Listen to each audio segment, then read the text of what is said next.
Hey everyone, have I here bring a video on Dragon Ball Z Dokkan Battle. In this video, we're going to be diving into the details for the new Carnival LR Omega Shenron. So with that, if you're new to my channel, like, subscribe, comment below, do all that good stuff. Let's go ahead and dive right in. So yes, RIP baby, since I think a lot of people were expecting a new LR baby to be arriving on the part 2 Tanabata celebration, but instead we ended up getting an AGL Carnival LR Omega Shenron. So depending on how hyped you are for getting Omega Shenron or how disappointed you are for not getting an LR baby, I should expect that we are going to get a EZA to the LR baby, the AGL yellow coin, so we can wait for that. Now let's go ahead and dive into the details for this unit here. Shout out to Dokkan Wiki for providing the translations. And first and foremost, make this a little bit bigger. The leader skill is very disappointing. However, hopefully they're going to be buffing some of these units quite a bit. We end up getting some details for a EZA units for some GT, the Dragon Fist Goku, the GT Cell, and GT Frieza. But when it comes to GT bosses in of itself, is very, very limited. How limited? It looks like this right here. So again, hopefully they're going to EZA the AGL baby, and it's going to be OP. Of course, that Frieza and Cell, they're looking pretty good. But all in all, it's a very limited leader skill, and that's what we're normally seeing for these carnival units. But GT bosses isn't really one that's overly hyped here. So again, let's go ahead and dive into the details, make this a little bit bigger. So GT bosses category key +3, HP and attack defense 200%. The 12 key SA raises defense for 1 turn, causes supreme damage to enemy. I don't know if that's a mistranslation there, it might be just colossal there, and lowers attack and has a high chance of stunning the enemy. So that's really strong there as an SA to stun. Hopefully it's going to be colossal, not supreme damage there, so maybe a mistranslation. 18 key is greatly raises defense for 1 turn and causes mega colossal damage to the enemy, and then lowers attack and defense and seals super attack. So very, very powerful debuffs that you're seeing from the SAs. Now the passive skill does have an entrance animation. It randomly changes key spheres, 1 key sphere from a certain type to rainbow key sphere, and that's very important, but only for 7 turns. And the reason why it's so important, you're going to get some really, really strong abilities if you're able to pick up a lot of rainbow key spheres. So first and foremost, all enemies, this seems like it's going to be a straight debuff here, all enemies attack and defense -25%. So I'm wondering why they have the SAs as lowering your attack and defense when you already have an automatic debuff there. Interesting choice. Key +3 and attack defense 200%. We've been seeing that quite a bit there. Plus an additional attack 20% with each attack performed, up to 150%. That's a lot of damage there. Plus an additional key +1 and reduction of damage received by 5% per GT bosses category ally on the team. So I'm guessing it's not going to include its own. So you're looking at 5, and then if you're including the friend there, 6.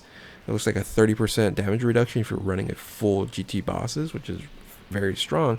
But on top of that, reduces damage received by 7% per rainbow keys for obtained as well. And remember, you are going to get a the interest animation benefit of changing into rainbow key spheres for 7 turns. So you should have quite strong damage reduction at that point in time. Now on top of that, you also have the revival mechanic. If HP is 50% or less at the start of the character's attacking turn, revive with a 70% recovered when character or ally attacking the same turn is KO'd once only. And then after you're revived here, attacks effective against all types and launches additional super attacks starting from the turn which the character's revival skill is activated. And I'm guessing that is forever. Really, really strong. So HP just needs to be at 50% or less, which is reasonable. And then you basically get boosted up with your HP, and you get the revival mechanic, and then you're going to do even more damage on top of that. So very, very strong overall, as this unit really needed a good, a very good extreme unit, and I think this one does have some incredible passive skill here. So the active skill here greatly raises attack temporarily and causes ultimate damage to enemy, and all enemies attack and defense minus 30% for 1 turn. So on top of 25%, you can get 30%. Okay, so a lot of damage reduction, and then defense reduction really doesn't matter too much. And then disabled the enemy's attack action for once. That's super strong with the disable enemy's attack there. See, I would have liked to see it all enemies attack and defense like for 2 turns or 3 turns, because disables enemies attack action once in the turn, so the person's not attacking. Doesn't matter if you're going to have the damage reduction there. Anyway, kind of redundant. So the active skill condition can be activated from the 3rd turn, which is really good, when the target enemy's attack or attack down or defensive down status, or from the start of the 6th turn if you aren't able to reduce their attack or defense, which you should be able to within the 3rd turn. So again, very interesting here. I think it's a very useful active skill, and then the condition's not too bad at all.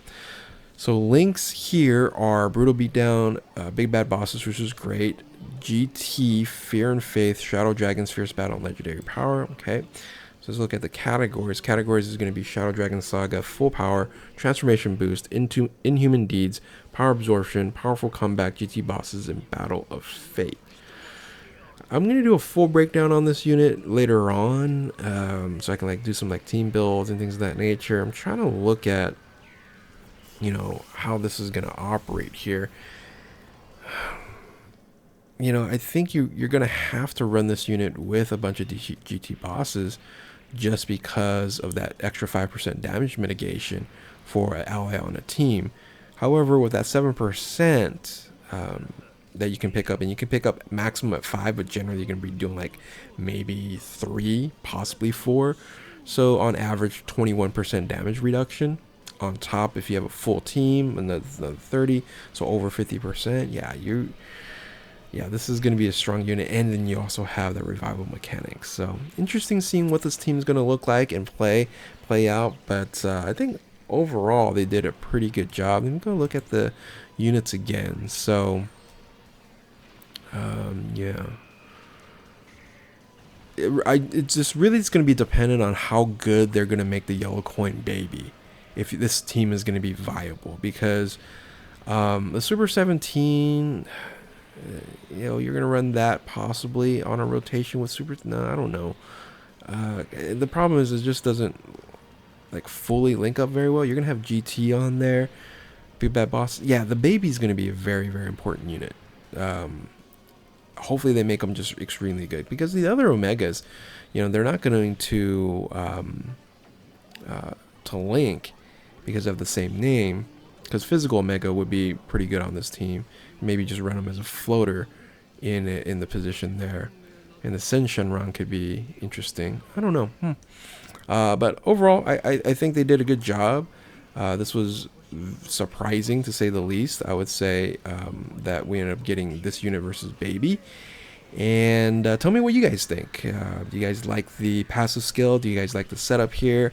I think GT bosses is very limited, but you know, I guess out of the choices they would have had from the categories here in Shadow Dragon Saga, Full Power, Transformation Boost, Inhuman Deeds. Human Deeds could have been interesting on there. But anyway, that's pretty much about it. If you're new to my channel, like, subscribe, do all that good stuff. Again, let me know in the comment section below. And yeah, thank you all for watching. Keep on Dokkaning. We'll catch you next time. Later.